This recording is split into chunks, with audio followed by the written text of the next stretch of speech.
1 दिसंबर 2022 को केंद्रीय बैंक ने रिटेल के लिए डिजिटल रुपी को लॉन्च कर दिया है।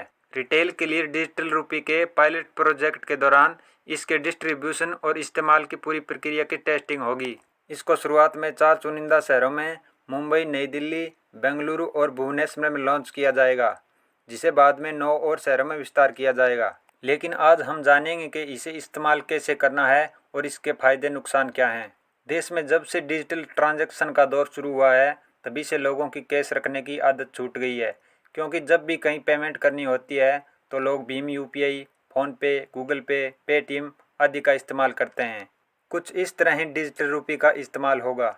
जैसे हम अपने बैंक अकाउंट में कैश देखते हैं, वॉलेट में अपना बैलेंस चेक करते हैं, कुछ ऐसे डिजिटल रुपी भी देख सकेंगे और रख सकेंगे।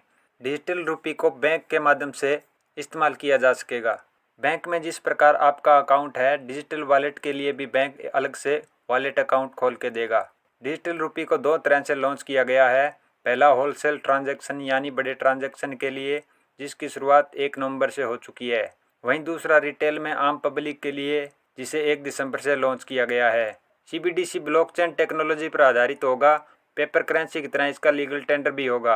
आप जिसे पेमेंट करना चाहेंगे उसे इससे पेमेंट कर सकेंगे और उसके अकाउंट में पहुंच जाएगी। सीबीडीसी इलेक्ट्रॉनिक रूप में अकाउंट में दिखाई देगा तथा पेपर नोट के साथ बदला भी जा सकेगा। कैश के मुकाबले ट्रांजैक्शन आसान और सुरक्षित होगा।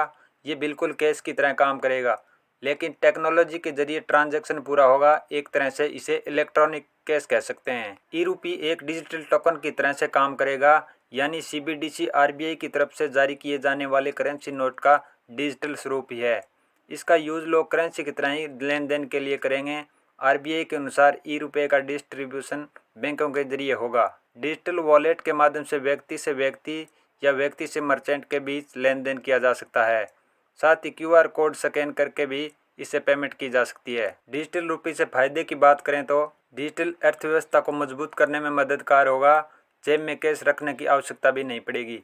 मोबाइल वॉलेट की तरह ही पेमेंट किया जा सकता है। डिजिटल रुपया को बैंक मनी और कैश में आसानी से कन्वर्ट कर सकते हैं। विदेशों में पैसे भेजने की लागत में भी कमी आएगी। साथ ही बिना इंटरनेट के भी काम करेगा डिजिटल रुपये। डिजिटल रुपये के नुकसान की अगर बात करें तो इसका एक बड़ा नुकसान ये हो सकता है कि इससे पैसों के लेन देन से संबंधित प्राइवेसी नहीं रहेगी। आमतौर पर कैश में लेन देन करने से पहचान गुप्त रहती है, लेकिन डिजिटल ट्रांजैक्शन सरकार की निगरानी में रहेगा। ऐसे में कुछ लोगों के लिए परेशानी का सबब बन सकता है।